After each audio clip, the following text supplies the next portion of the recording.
வியாழந்தோறும் நாம் விரதம் இருந்து வந்தால் வினைகளை தீர்ப்பவன். நித்தம் நித்தமே நம்மை பற்றியே சிந்திக்கும் குரு அவன். பரமேஸ்வரனின் இறை தூதராய் மண்ணிலே பிறந்தவன். சித்து விளையாட்டின் சூட்சமத்தை மண்ணிலே படைத்தவன்.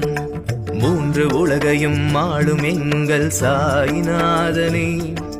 மாதமும் மாறி பொழிந்திட அருளும் தேவதூதனே.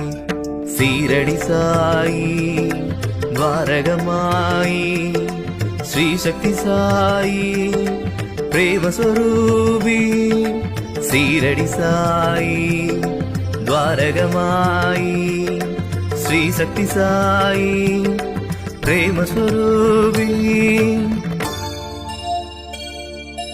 வீரடி வாழும் சர்க்குருநாதன்